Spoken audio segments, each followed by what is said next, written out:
안녕하세요. 생생매거진 오늘 황진입니다. 대구 경북 민선 8기가 출범했습니다.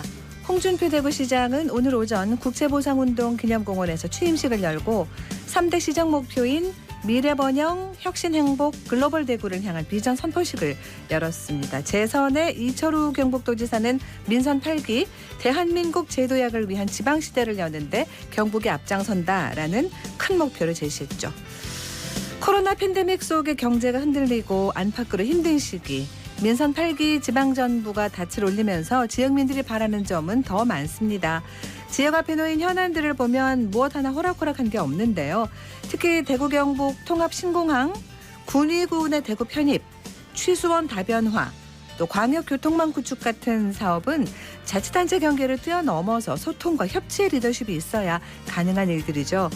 올해 초부터 시행에 들어간 개정 지방자치법의 핵심은 투명한 지방행정과 주민 참여 확대입니다. 자치단체장과 지방의원들은 지역민들의 감시나 참여를 피하지 않고 민생을 살피면서 지방자치 수준을 한 단계 더 높여주기 바라고요. 민선 8기 4년 지역민들과 함께 가면 좋겠습니다. KBS 대구 1라디오 생생매거진 오늘 7월 1일 금요일 순서 시작합니다.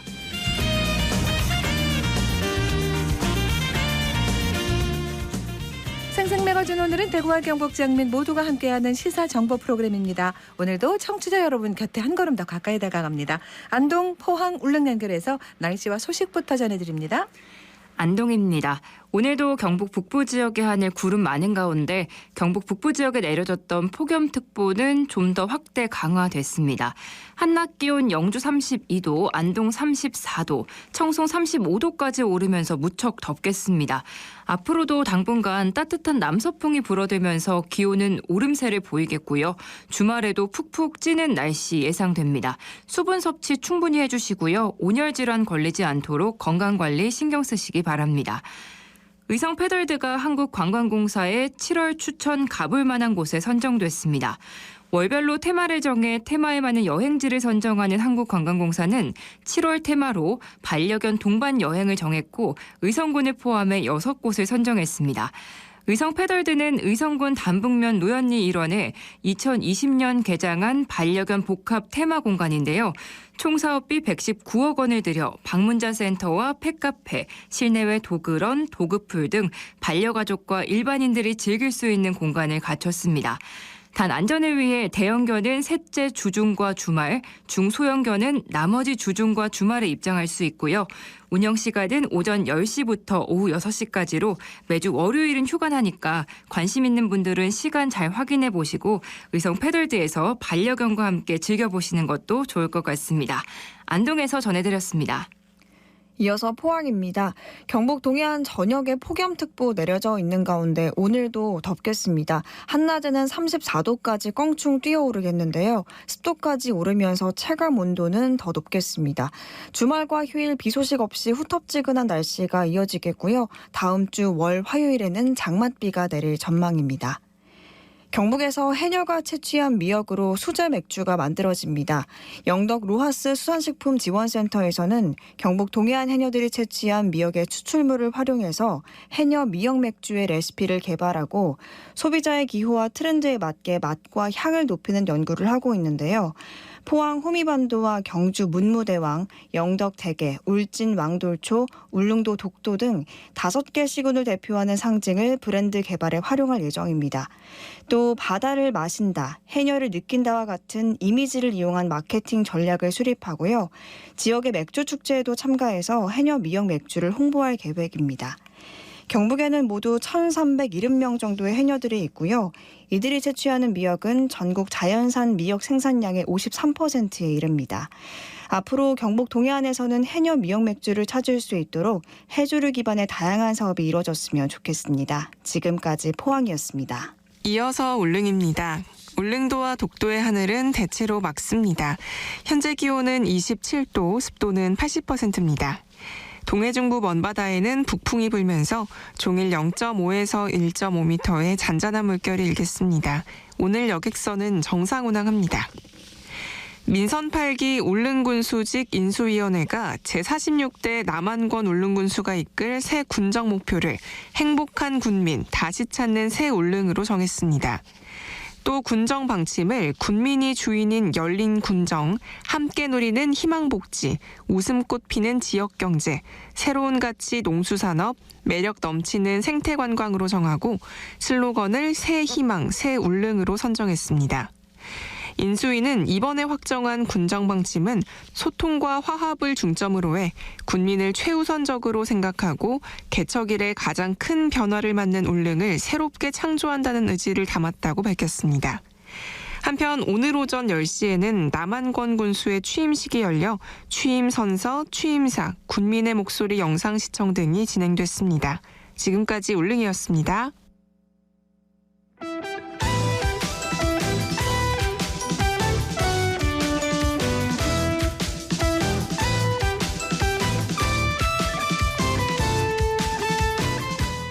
네, 오늘을 보는 키워드 뉴스 영남일보 정우태 기자와 함께합니다. 안녕하세요. 안녕하세요. 네, 오늘 첫 번째 키워드 뭔가요? 네, 상격동 청사입니다. 네, 홍준표 대구시장이 상격동으로 가나 봐요. 네, 맞습니다. 네. 홍준표 대구시장이 임기를 시작하면서 대구시 청사의 쓰임도 달라집니다. 네. 기존의 동인동 대구시청은 시청 본관으로, 상격동 구 경북도청은 시청 별관으로 불렸는데요. 네. 시청 본관 2층에 시장실이 그렇죠. 있었죠. 1993년 준공 이후 30년 가까이 옮긴 적이 없습니다. 하지만 홍 시장이 상격동 청사로 집무실을 이전하기로 결정했습니다. 경북도지사가 사용하던 별관 3층 공간을 사용합니다. 제1호 결재인 조직 개편안도 기존 시청 본관이 아닌 시청 별관에서 이뤄질 예정입니다. 네, 시장이 머무는 곳이 본관이라고 했는데 이제 의미도 달라지겠고 그럼 이름도 바꿔야 되나요? 네, 홍 시장 체제에서는 그동안 별관으로 불렸던 청사가 본관의 역할을 하게 된 셈인데요. 네. 물론 명칭 변경안도 제시됐습니다. 네. 구분하기 쉽게 동인동 청사, 상격동 청사라는 이름을 붙이자는 건데요. 긍정적 검토가 이루어지고 있습니다. 그렇군요. 그동안 본관과 별관 이름만 듣고 구분이 쉽지 않아 헷갈리는 시민도 적지 않았기 때문에 맞아요. 쉬운 명칭을 사용하는 데 공감대가 형성된 것으로 보입니다. 동인동 청사 거기 시장 집무실은 그럼 뭐 다른 걸로 쓸 텐데 부서 위치 이런 것도 좀 다 바뀌나요, 그러면? 네, 우선 기존 시장 집무실은 접견실 용도로 쓰일 네. 것으로 보이고 핵심 부서라 할 수 있는 자치행정국 기획조정실 등이 상격동 청사로 이전할 가능성이 높습니다. 공간 마련을 위해 타 부서가 반대로 동인동 청사로 이전할 것이란 추측도 나오고 있습니다. 네. 조직 개편안이 마무리되면 윤곽이 더 뚜렷해질 것으로 예상됩니다. 네, 어쨌든 대대적인 변화가 예상되는데 좋은 방향, 좋은 결과로 이어지기를 바랍니다. 다음 키워드는요. 네, 취수원입니다. 네, 이게 대구의 수건 사업입니다. 뭐 추선 이전이 아니고 다변화로 노선 변경하고 막 그랬거든요. 네, 맞습니다. 취수원 문제는 지난 1991년 페놀 유출 사건 이후 30년 이상 대구가 해결해야 할 수건 사업으로 남아 있습니다. 그렇죠. 낙동강에서 물을 공급받는 영남권 시도는 오염 사고에 선제적 대응이 필요하다는 결론을 도출했는데요. 네. 어제 낙동강 유역 안전한 먹는 물 공급 체계 구축 사업이 예비 타당성 조사를 통과함에 따라 취수원 다변화가 급물살을 탈 것으로 보입니다. 네, 낙동강 유역 안전한 먹는 물 공급 체계 사업. 뭐 명칭에 어떤 사업인가는 느낌은 딱 옵니다. 직접적으로. 네, 우선 대구 경북권과 직접적 연관이 있는 내용을 살펴보면 구미 해평 취수장에서 대구 등으로 일평균 물 30만 톤을 공급하기 위해 45.2km 길이의 관로를 설치한 예정입니다. 네. 또 기존에 대구 일부 지역에 물을 공급하던 운문댐에서 울산으로 이어지는 관로 43.8km를 건설한다는 내용도 포함됐습니다. 네. 이 밖에 경남 합천 환강 복류수, 창녕 강변 여가수를 부산 경남 동부에 공급하는 것을 목적으로 취수 시설 및 관로가 만들어집니다. 이 취수원 공동 이용을 두고도 참 논란이 많았습니다. 네, 찬반 논란이 이어졌는데요. 대구시는 해평 취수장 이용으로 구미에 물이 부족해지는 일이 없도록 하겠다 공언을 해왔습니다. 지난 4월에는 맑은 물 나눔과 상생 발전에 관한 협정을 맺고 취수장 공동 이용에 합의했습니다. 네. 홍준표 대구시장도 시정 과제로 맑은 물 하이웨이를 추진하기로 했습니다. 시민들이 안심하고 마실 수 있는 물을 공급하기 위해 대책을 강구하고 식수 문제를 근본적으로 해결하겠다는 취지입니다. 네, 사업 내용 중에 운문댐 물을 아까 울산으로 공급하는 뭐 이 얘기를 하셨는데 그건 어떻게 해서 그렇게 된 거예요? 네, 운문댐 물을 타 지역에 공급하는 데 불만을 가지는 시민도 상당수 있는 걸로 아는데요. 네. 이 같은 결정을 한 배경에는 문화재 보호가 있습니다.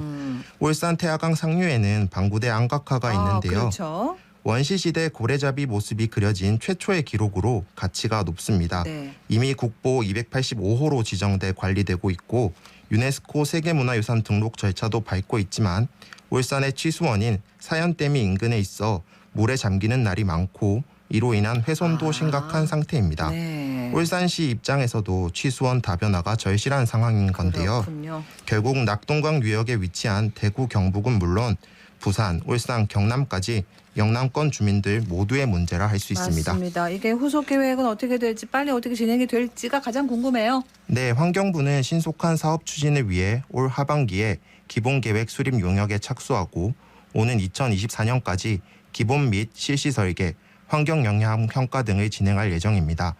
착공 시기는 2025년이 될 것으로 보이는데요. 네. 환경부는 낙동강 상하류 간 먹는 물 갈등 구조를 해소하기 위한 사업인 점을 강조하고 주민과 소통을 강화하겠다고 밝혔습니다. 알겠습니다. 세 번째 키워드는요. 네, 로스쿨입니다. 예, 법학전문대학원 사법시험이 이제 폐지되면서 법조인이 되려면 로스쿨 졸업하고 변호사 시험도 쳐야죠. 네, 맞습니다. 대구에도 로스쿨이 경북대, 영남대에 있죠. 네. 두 대학의 로스쿨 올해 입학생 10명 중 7명은 수도권 대학 출신인 것으로 나타났습니다. 사법시험 준비생 모임이 정보공개 청구를 통해 확보한 2022년 전국 25개 로스쿨 입학생, 지원자, 경찰대 재적생 정보를 분석한 결과 경북대와 영남대 로스쿨 입학생 77.7%가 수도권에서 대학을 나온 것으로 확인됐습니다. 네. 대구 경북권 대학생 출신이 그만큼 적다는 거죠? 네, 맞습니다. 정도니까. 네. 대구 경북 지역 대학 출신을 보면 경북대 로스쿨의 경우 경북대 14명, 한동대 4명, 디지스트 2명, 영남대 1명, 포항공대 1명이었고요. 네. 영남대는 자교 출신이 6명에 그쳤고 한동대 4명, 계명대 1명, 대구대 1명, 동국대 경주 캠퍼스 1명으로 모두 20% 미만이었습니다. 그러니까 로스쿨 제도라는 걸 도입했던 원래의 취지, 목적 이런 거하고는 좀 다른 거고 지역 학생들한테 문턱이 너무 높아 보입니다. 네, 지역 인재 양성의 한계를 드러냈다는 결과라는 지적이 많습니다. 또 연령 분포를 살펴보면 경북대, 영남대 로스쿨 모두 31세 이하가 90% 이상인데요. 네. 대학을 갓 졸업했거나 짧은 사회생활을 하고 진학한 신입생이 대부분입니다. 네네. 이 역시 다양한 경력을 가진 법조인을 양성한다는 목적에 부합하지 않는다는 의견이 나오는데요. 네. 일각에서는 야간 학부 개설 등 제도 개선이 필요하다는 주장도 나오고 있습니다. 알겠습니다. 네 번째 키워드는요. 네, 신천 동로입니다. 신천 동로. 신천의 길은 하나는 신천대로가 있고 네. 하나가 동로죠. 네, 맞습니다. 네. 신천 동로는 수성구 파동에서 시작해 북구 상격동을 잇는 도로입니다. 네. 신천 동로는 아파트 단지, 주택가 등 거주 지역과 붙어있는 구간이 많은데 인도가 따로 마련돼 있지 않아 보행자 안전을 위협한다는 의견이 많습니다. 그렇네요. 신호등 있기는 한데 사람 다니는 길이 없었나요? 왜 그랬을까요? 네, 신천 동로를 설치하던 1996년에서 98년 당시 인도 설치에 관한 의무나 구체적인 규정이 미흡했습니다. 네. 이후 도로의 구조시설 기준에 관한 규칙이 신설되면서 간선도로 기준 인도 3m가 보장돼야 한다는 법적 근거가 생겼는데요. 네. 이 규칙은 신천 동로가 완공되고 1년이 지난 1999년 신설됐습니다. 네. 신천 동로 저도 자주 갑니다만 구조가 참 복잡해요. 네, 신천 동로는 본래 신천대로의 간선도로 기능을 하도록 설계돼 있어 자동차 전용 도로 성격을 그렇습니다. 띠고 있습니다. 네. 하지만 일부 구간은 보행자 겸용 도로로 이용되고 있어 불규칙한 모습을 보이고 있는데요. 네. 설계 당시 하천 침수 문제를 고려해 주택가로 도로를 붙여서 건설해 이런 일이 벌어진 것으로 보입니다. 그러면은 보행자 안전을 위한 대책은 있어야 될 텐데 어떻습니까? 네, 동구청은 지난해 하반기 신천동로 구간 보도를 만들기 위해 용역을 실시한 바 있는데요. 네. 기존 2차로 차도를 일방 통행으로 바꿔 인도폭을 확보하겠다는 안이 나왔습니다. 하지만 인근 주민들의 반발이 만만치 않아 실제로 적용될 수 있을지는 미지수입니다.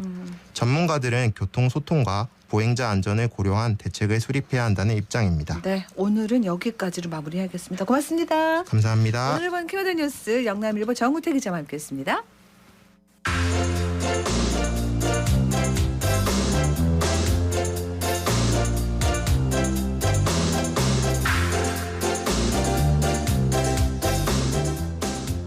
환경오염이 심각해서 지구를 지키자라는 활동을 하는 분들 많습니다. 특히 우리 청소년들도 팔을 걷어붙였는데요. 남구 대명육동에 사는 청소년들은 버려지는 우산천으로 팔토시를 만드는 걸 한다고 합니다. 김현지 리포터가 취재했죠. 어서 오세요. 안녕하세요. 네, 동네에서 버려지는 우산천을 모아서 팔토시를 만드는 청소년들. 네. 바로 대명육동 청소년 기획단 티키타카 친구들입니다. 마을을 위해 스스로 할 수 있는 것들을 고민하고 마을 공동체와 환경 등을 주제로 다양한 활동을 기획하는 청소년 기획단인데요. 네. 마을 곳곳에 버려진 우산천을 모아서 천을 분리하고 팔토시를 만들어서 마을 내 노인 일자리 참여 어르신 40분께 나누는 활동을 진행합니다. 전 이 친구들과 버려진 우산을 수거하는 활동에 함께 해봤는데요. 동네 곳곳에 직접 수거함을 설치해놨더라고요. 함께 만나보시죠. 보통 수거함의 우산은 어느 정도 있나요? 오늘 둘러보니 수거함에 대략 5개에서 10개 정도 모인 것 같고요. 집에 안 쓰시는 텐트를 기부해 주시는 분도 계시다고 들었습니다. 여기 보니까 비닐 우산은 수거가 안 된다고 돼 있는데 왜 안 되는 건가요? 저희가 우산들을 수거해서 팔토시로 제작하는데 그 과정에서 비닐은 사용하기 어려워서 수거하지 않고 있습니다.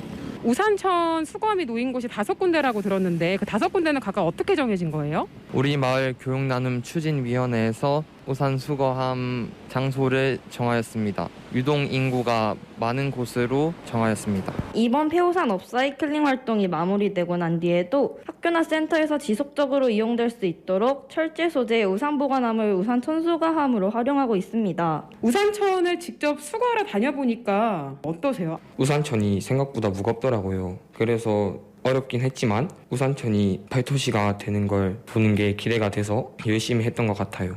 네, 이 티키타카에서 활동하는 청소년들 몇 명이나 될까요? 네, 티키타카는 중학생 17명, 고등학생 2명 이렇게 총 19명으로 이루어져 있습니다. 네, 보통 이렇게 버려지는 거 가지고 다시 뭘 만드는 거 업사이클링 뭐 이렇게 재활용 네. 뭐 이렇게도 부릅니다만 동네에서 우리 청소년들이 이런 기획을 한다는 게 참 기특하고 고맙네요. 누가 시키면 절대 안 할 텐데. 그렇습니다. 이번 달에는요, 수거한 우산에서 천을 분리하는 작업을 진행하고 이후에 팔토시 제작에 들어간다는데요. 네. 이렇게 환경을 보호하는 일을 꾸준히 하면서 일상생활에서도 쓰레기를 줄이고 친환경 제품을 쓰려고 노력한다고 합니다. 네. 특별히 이 친구들이 버려지는 우산천에 주목한 이유가 있었는데요. 함께 들어보시죠.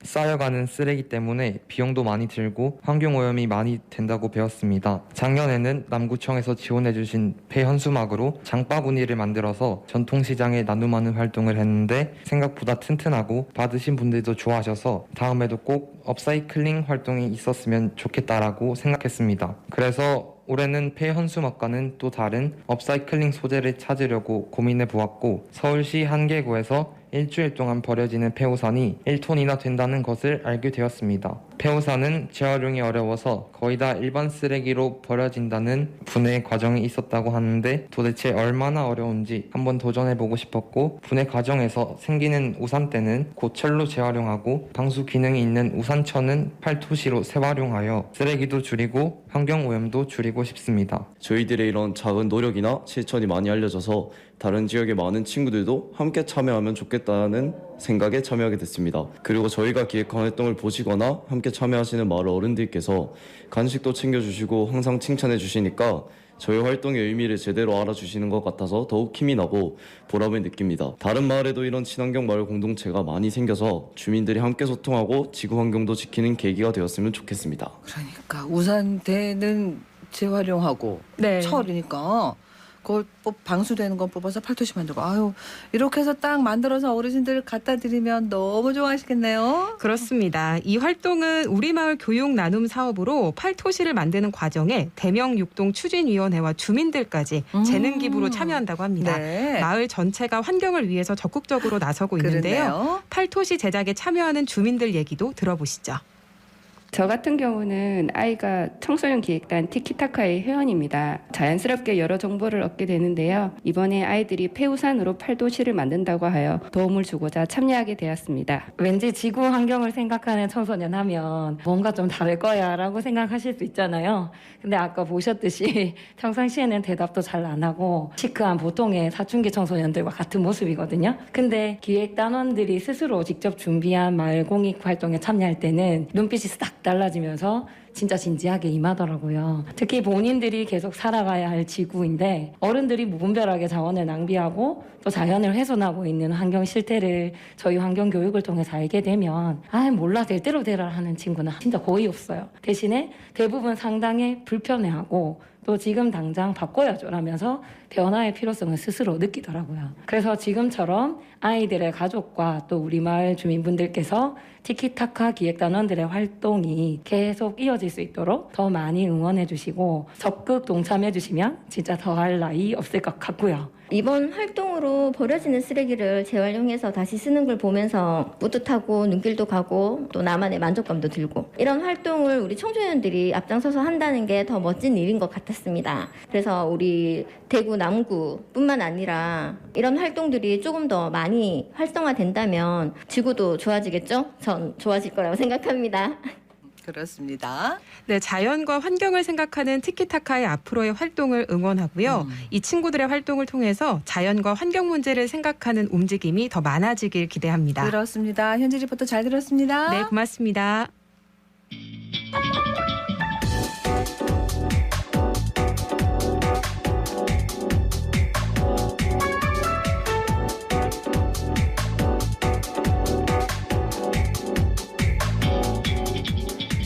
묻고 듣고 생각과 마음을 나누는 방송.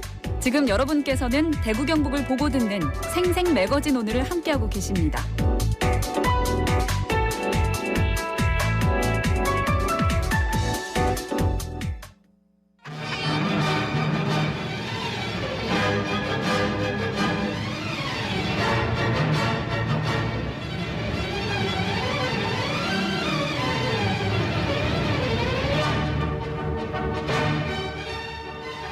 대구의 문화예술인들을 다시 만나고 기억하는 시간, 천재의 삼각지대 도시를 읽어주는 남자 권상구 씨와 함께합니다. 어서 오세요. 안녕하세요. 네, 대구의 독립운동가이자 서지학자 이원식 선생이 남긴 옥중일기에 기록된 인물들 쭉 소개해 주시고 있습니다. 조명해보고 있고, 오늘은 어떤 분 만나볼까요? 네, 오늘은 그 역사 앞에서라는 유명한 유고집을 남기신 역사가이자 번역가였던 구문학자 김성칠을 소개하겠습니다. 네.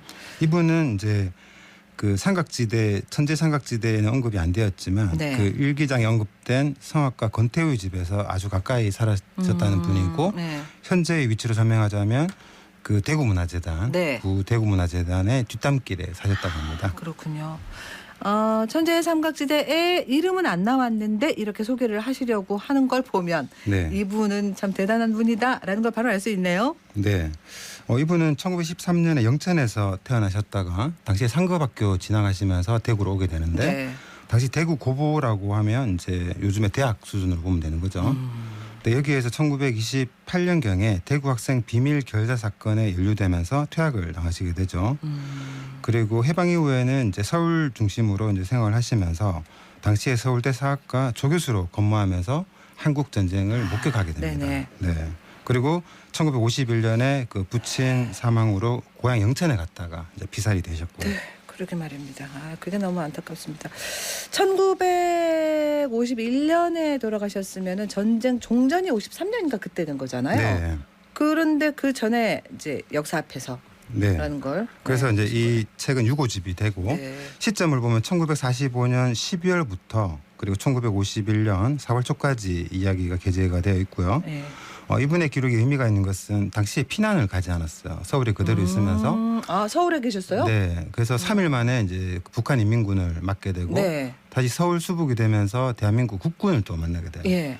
그 앞에서 이제 본인의 지식인으로서의 어떤 생각들이 여실하게 적혀 있기 때문에 이제 교과서에 실리게 되었는데요. 그렇습니다. 그 2001년이나 2002년경에 중고등학교를 다니신 분들은 그 내용을 교과서에서 만날 수 있을 것 같습니다. 네. 그리고 오늘 방송의 취지는 이제 이 역사 앞에서의 이 이제 주인공 이 사람의 생각이 과연 대구에서 어떻게 만들어졌는지를 추적해 보는 시간입니다. 자, 대구에서 어떤 일이 있었을까? 영천에서 태어나셨고 학교 네. 다니다가 대구 고보로 네. 왔다는 얘기죠? 네. 네. 그 1927년 시점인데 대구 고보가 1916년 이제 만들어졌어요. 그러면 이제 10년 지나면 네. 선후배 관계도 다 조직이 그렇죠, 됩니다. 그렇죠. 동창회, 독서회, 뭐 서클, 클럽 네. 그리고 교사도 이제 빵빵해지겠죠. 네. 그래서 10년 정도가 시점이 되면 당시에 최고의 좀 엘리트 교육을 받을 수 있는 그런 학교로 인지가 되고요. 네네. 그리고 당시 시점이 60만 세 운동 직후이기 때문에 이제 사회주의자들이 본격적으로 활동을 할 때입니다. 네. 이 학교를 다니면서 좌익 독서회에 이제 세례를 받게 되고요. 네. 이 사건으로 완전히 이제 대구 고보가 이제 탈탈 털리게 되고 1년간의 학생 신분으로 미결수로 살아가게 됩니다. 이러면서 이 사람의 이후 활동의 어떤 그 근간이 되는 그렇네요. 생각이 바로 이 시점에서 만들어질 가능성이 있습니다. 예. 그러니까 그렇게 미결수로 생활을 하면서 학교는 못 다니니까 네. 농사짓고 뭐 그러셨겠네요. 네, 그렇죠. 네. 그래서 저는 이제 그 대구에서 성장한 대구 남자들에 대해서 관심이 많은데 네. 이 사춘기를 보내게 되면 사춘기 때 언어가 그 사람의 평생 언어가 되고 또 사춘기 때 가졌던 생각이 그 사람의 중요하죠. 평생 생각을 지배할 맞습니다. 가능성이 높은데요. 네네. 그런 측면에서 네. 당시에 그 좌익 독서회를 살펴보니까 네. 뭐 요즘으로 치면 그 뭐 스터디 그룹이라고 할 수 있겠지만 그 학교 내에서 네. 네. 80년대 학생 운동의 정서로 보자면 사회과학 스터디라고 볼 수 있는 네. 거죠. 네. 이제 책 그런- 읽고 그렇죠. 네네. 쉽게 말해서 러시아 뭐 혁명사나 맞습니다. 사회주의를 연구하게 그렇습니다. 되는데요. 당시 이름들을 보면 구화회, 그 대구 구자에다가 이제 불화 이렇게 해서 대구의 등불이라는 이름, 혹은 혁우동맹, 혁명동지, 그리고 저구, 붉은색의 친구들. 느낌 바꾸죠. 네. 이런 활동들을 하면서 당시 조직가였던 장저구 그리고 동급생이었던 유명한 윤장혁 씨를 만나게 됩니다. 자, 대구 공립보통학교 동맹에서 만난 장적우, 윤장혁 이분들도 이름 유명하죠? 네. 그래서 우리 저는 대학 다닐 때 뭐 김민주 이런 친구들 봤어요. 이런 친구들은 어떻게 살아야 될지 좀 보이는 거죠. 그래서 이 장저구 씨는 제가 해방 직후에 사회조직도를 봤는데 조선공산당의 경상북도 책임자였어요. 당시에는 이제 좌우가 없었죠, 공존하는 뭐. 예, 따로 시기였기 그런 거 없이 때문에. 같이 그렇죠. 살았으니까. 대구에서도 조선공산당 그 지부가 있었다는 거죠. 그래서 이분의 궤적을 보니까 1927년경에 고려 공산 청년회 대구 야체이카는 러시아어로 세포를 말합니다. 아주 무서운 활동을 하시는 진짜 분이셨죠. 네. 네. 그 윤장혁 씨는 더 좀 이채로웠는데 당시에 그 김성칠 씨랑 동급생이었고 고보에 다니신 거예요? 예, 고보를 보통학교? 다녔고 네. 10년 후에 그 대구 사범학교에서 교사로 다시 학생 비밀 교사 사건을 일으키게 되고요. 해방 이후에는 조선공산당 서열 10위 안에 들어가는 중요 인물이었다고 하고 네. 그 해방 직후에 뭐 46년인가 7년경인가 평양에서 거리에서 총을 맞아서 사망했다고 합니다. 네. 그래서 당시에 그 거물급 공산주의자들의 이름들을 보면 뭐 황태성, 뭐 윤장혁, 김광재, 뭐 이상훈, 최충식 등이 있었는데 바로 이런 분들을 이 대구 고보 생활을 하면서 이제 만났던 만난 게 거죠. 아닌가 알 수가 그랬겠네요. 있습니다. 일제 강점기 때였는데 학생 신분으로 좌익 활동을 한 거잖아요. 네. 그 당시에 기록을 보니까 네. 학생들은 이제 수업을 듣지 않겠다라고 하는 게 바로 동맹 휴고인데 1928년 9월 26일 날 그 식민지 노예교육 철폐, 민족차별 철폐 등을 요구하면서 그 휴교를 학교를 안 가게 되는 거죠. 근데 궁금한 게 일제시 강점기인데 네. 이걸 굳이 좌익 우익 활동으로 봐야 되나요? 그냥 민족 활동이라고 규정하는 거는 어때요? 그러니까 뭐 당시의 사회주의자는 네. 당시의 최신 학문을 수용한 그런 사회 활동가다 이렇게 보면 그러니까 될 것 같고 그죠. 네. 당시에는 뭐 좌익 우익 이렇게 나눠져서 활동은 안 한 걸로 알고 그러니까 있습니다. 그죠. 네. 네네. 근데 당시에 그 검거 기록을 보면 그 학생이 뭐 몇 명 되지 않았을 텐데 182명이 무기징역을 당해요. 18명이 퇴학을 당하고 그때 당시에 네, 105명이 검거를 당하고 24명이 이제 감옥에 가는 실형을 받게 되는데요. 여기에서 김성철 씨는 1심에서 징역 2년을 받게 되고 1년간 미결수로 복역을 하였고 네네.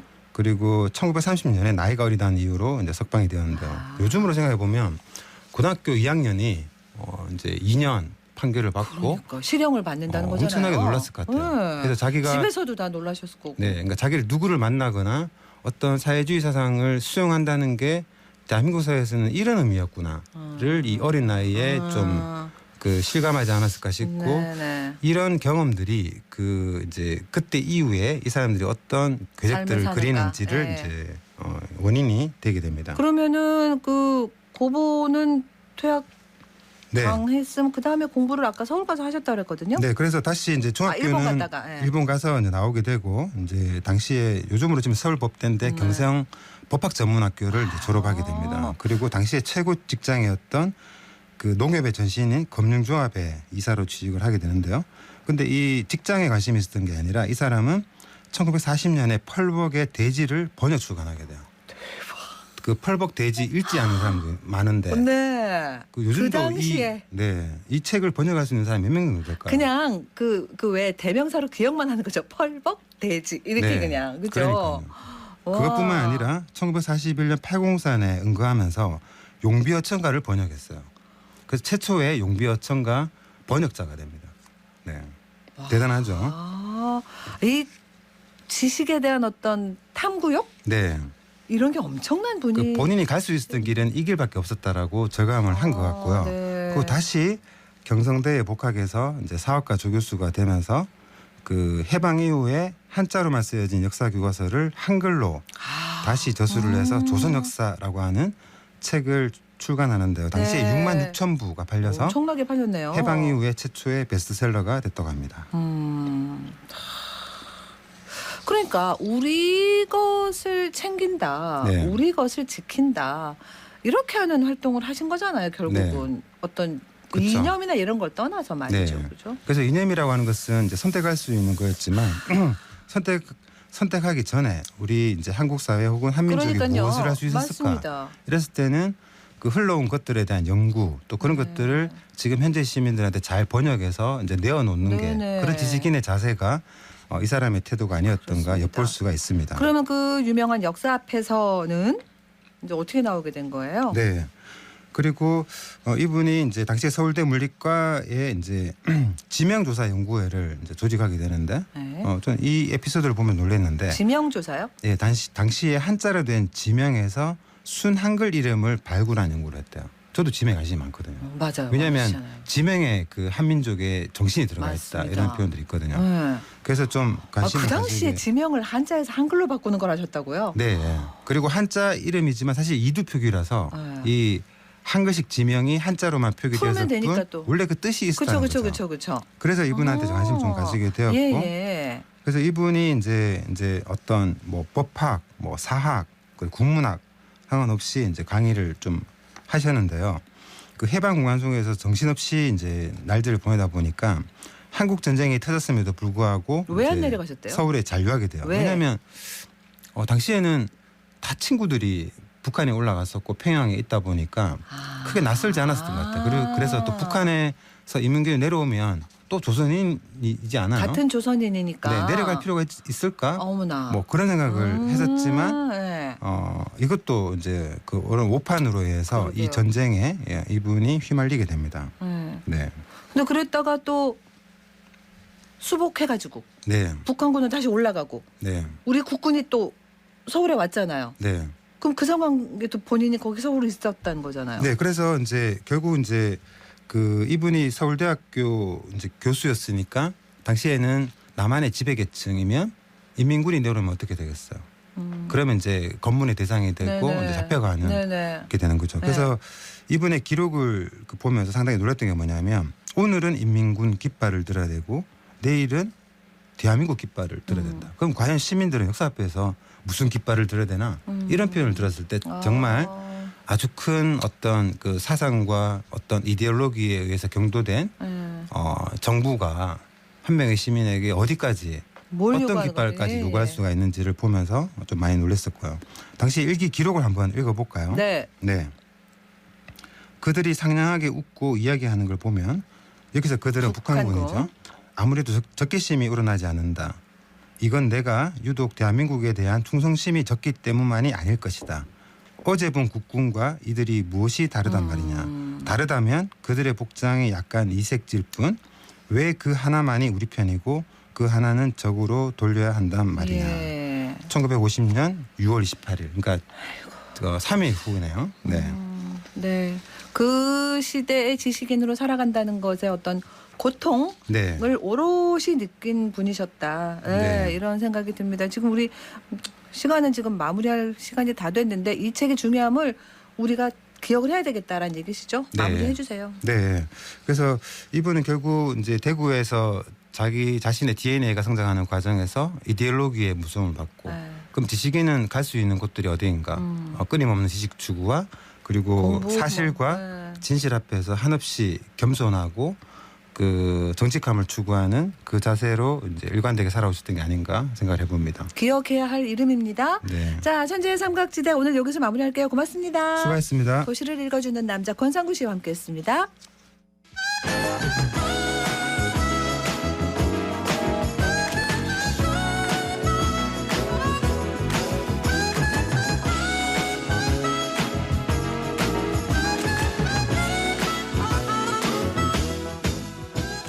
금요일엔 문화 오늘은 김은수 독립 큐레이터와 함께합니다. 어서 오세요. 네, 안녕하세요. 네.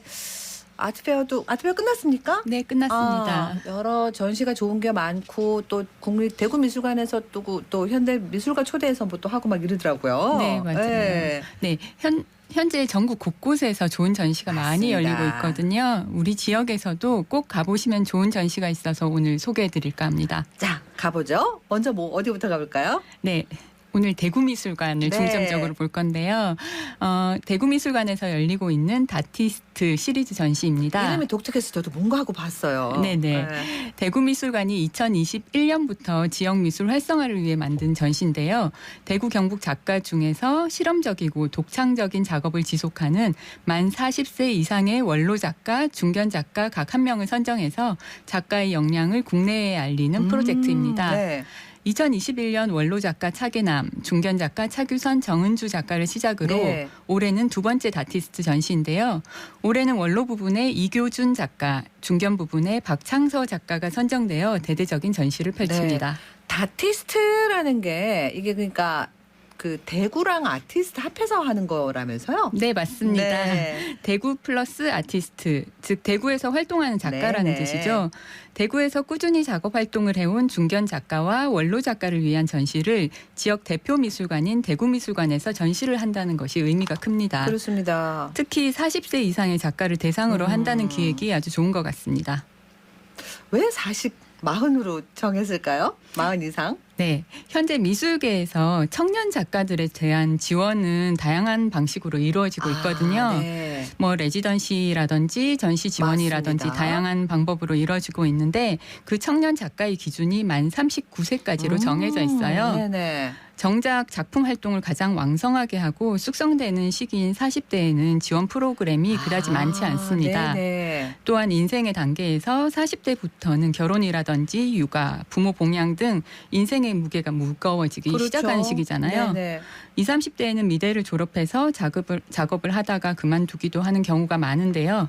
40대까지 작업을 지속해온 분들은 대부분 앞으로도 계속 작업을 지속할 그렇습니다. 분들이죠. 맞습니다. 그러니까 이게 예술이라는 게 시간이 쌓여야 되는 거잖아요. 또 삶도 쌓여야 되는 그렇죠. 거고 이렇기 때문에 이 기획 그래서 너무 좋은 거군요. 네네. 네네. 그래서 미술 시장에서는 작품을 구매할 때는 40대 이상의 작가들의 작품을 고려하라는 말이 있습니다. 40대가 작가 생활에서는 가장 힘든 시기이지만 우리 일반인도 힘든 시기죠. 맞아요. 네네. 이 시기부터가 어찌 보면 작품 세계가 원숙해지고 몸도 마음도 왕성한 시기이기에 맞습니다. 이 중견 시기를 어떻게 보내느냐가 가장 중요하다고 하겠습니다. 지역에서 꾸준히 작업해오신 이러한 중견 원로 작가들의 작품들로 정성을 들여서 전시를 마련한 대구미술관과 꾸준히 그리고 묵묵하게 작업을 해오신 작가님 모두에게 박수를 보내는 마음으로 맞습니다. 이번 전시를 관람하시면 좋겠습니다. 너무 좋습니다. 대구미술관에서 작가를 선정하는 일을 아주 세세하게 세심하게 신중하게 하셨을 텐데 올해 이교준 작가, 박창서 작가가 선정됐습니다. 네. 네. 오픈식 날 대구의 미술계 관계자들은 모두 대구미술관으로 가셨다고 하더라고요. 네네. 그날 저는 일이 있어서 오픈식을 못 못 가봤는데 가셨구나. 저 네. 빼고 다 가신 것 같더라고요. 네네. 네, 이번에 선정된 이교준 작가와 박창서 작가 두 분 모두 독창적이고 실험적인 작업을 해온다는 데 공통점이 있습니다. 네네. 이교준 작가는 40여 년간 그만의 기하학적인 추상, 격자무늬 그리드, 면 분할 등을 보여왔다는 점이 선정 배경이 되었고요. 네. 박창서 작가는 밀도 있는 회화력뿐만 아니라 그 작가의 근간이 되는 개념 미술을 꾸준하게 실험해왔다는 것이 선정 배경이 되었다고 합니다. 네. 이 두 작가를 하나의 단어로 연결할 수 있는데요. 바로 개념 미술입니다. 이교준 작가는 개념 미술에서 시작해 다양한 영역으로 작품 세계를 넓혀왔고요. 예. 박창서 작가는 개념 미술을 다양한 매체로 시험하고 있는 작가입니다. 개념 미술이란 단어는 또 처음 듣네요. 네. 어떤 걸까요? 네, 개념 미술은 말 그대로 어떤 개념을 미술 작품으로 만든 건데요. 미술 작품의 물질적인 측면보다는 정신적인 면을 중요시하는 경향을 뜻합니다. 좁게는 기호나 문자 등의 비물질에 의한 표현 양식을 뜻하지만 예. 넓게는 퍼포먼스나 비디오 아트와 같이 회화도 아니고 조각도 아닌 새로운 미술 형태와 또 대지 미술처럼 대부분 사람들이 드로잉이나 사진으로 볼 수밖에 없는 미술 형태를 포괄합니다.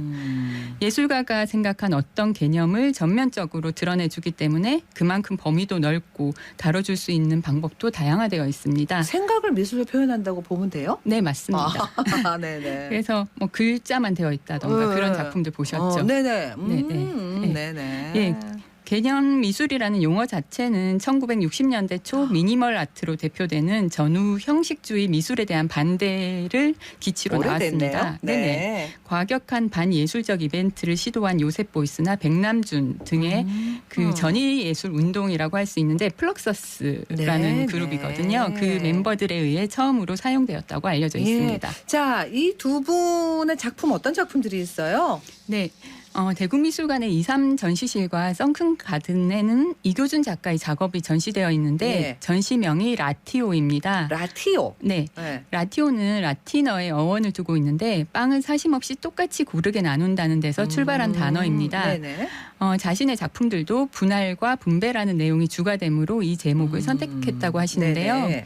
전시는 이교준 작가의 40년 작품 세계를 총망라했는데 회화, 입체, 사진 등 100여 점의 작품을 선보여서 한눈에 그의 작업 세계의 시작에서부터 현재까지를 조망하실 수 있습니다. 예.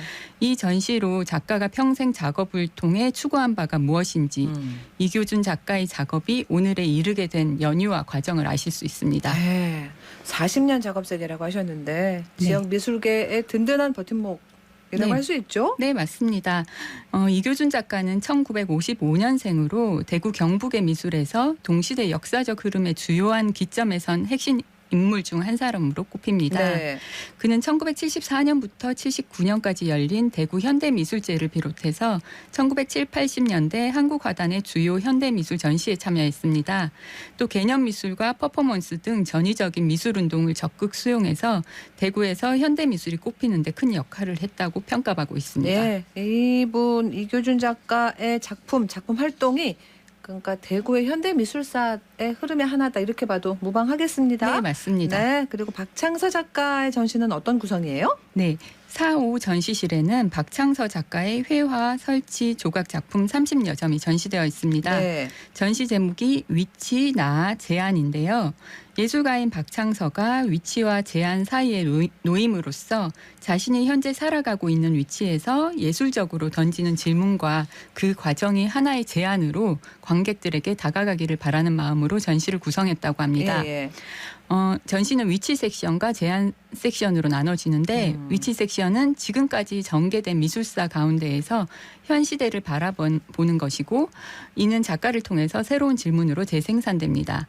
이를 바탕으로 제안이라는 섹션에서는 작가 자신의 관념을 동시대 미술적 차원에서 공유하고 있습니다. 이게 미술이 철학하고 연결이 된다는 느낌이 확실하게 오네요. 네, 맞습니다. 그래서 좀 우리도 생각을 하면서 이렇게 보고 좀 이래야 되겠다는 네. 생각도 듭니다. 네. 박창서 작가의 개념미술은 작업은 어떻게 하신 걸로 이어지는 거예요? 네, 1974년생인 박창서 작가는 계명대학교 프랑스 파리 제1대학에서 공부하셨고 다양한 전시를 통해서 개념 미술의 확장성과 주제를 지속적으로 개발해 나가고 있습니다. 네. 다양한 매체를 동원한 작업은 개념적인 성향을 내포하면서도 시각적인 볼거리를 지속적으로 제공해서 확장성을 잘 보여주는데요. 박창서 작가의 작업에는 이미지에 앞서서 텍스트가 자주 등장합니다.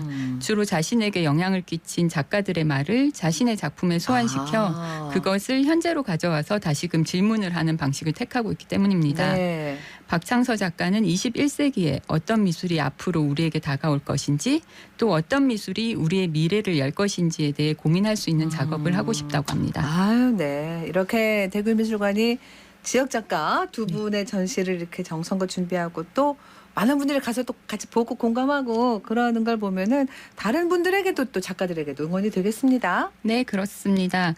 최근 70대의 한 작가님과 이야기를 나눌 기회가 있었는데요. 네네.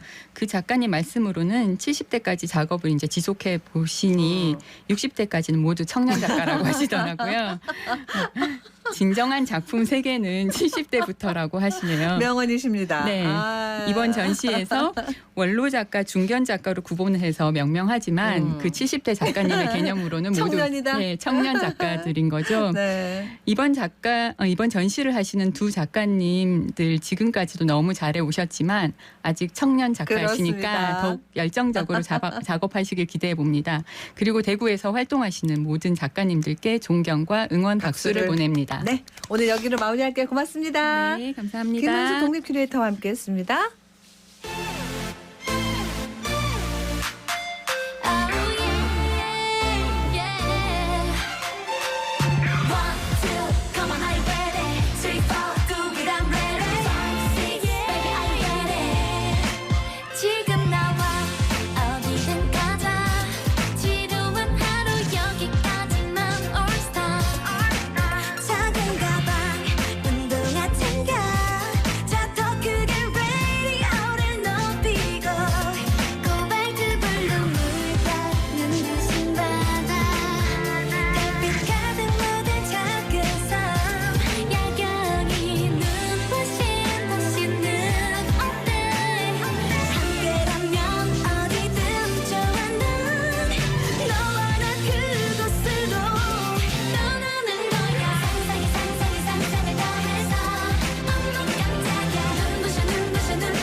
네, 라붐의 상상 더하기 듣고 왔습니다. 교통정보입니다. 서유리 리포터. 네, 먼저 시내도로입니다. 달구벌대로 수성구청역 내거리에서 법원의 거리 방향 교통량은 꾸준하지만 원활하게 지나고요.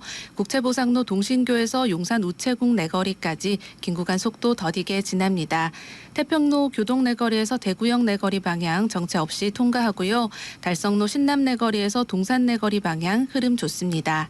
이어서 고속도로입니다. 경부고속도로 부산 방향 경산 112.5km 지점부터 평사흥휴게소 106.5km 1차로에서 시설물 세척 작업 진행 중이고요. 중부내륙지선 창원 방향 금호분기점부터 서대구 나들목까지 제속도 내며 지납니다. 신대구 부산고속도로 부산 방향은 동대구 분기점부터 청도 나들목까지 막힘없이 이동합니다. 지금까지 이 시각 교통정보였습니다. 네, 오늘부터 경북 지역에 공공심야약국 7곳이 시범 운영을 합니다. 밤에 아픈데 갈 곳 없어서 막막할 때 큰 도움 되겠어요. 포항에 2곳, 김천, 경산 7곳, 상주, 영천에 다음날 밤 10시부터 다음날 새벽 1시까지 문을 여는데 꼭 한번 챙겨보시고 활용해보시면 좋겠습니다. 7월 1일 금요일 생생매거진 오늘 여기까지입니다. 함께해 주신 여러분 고맙습니다.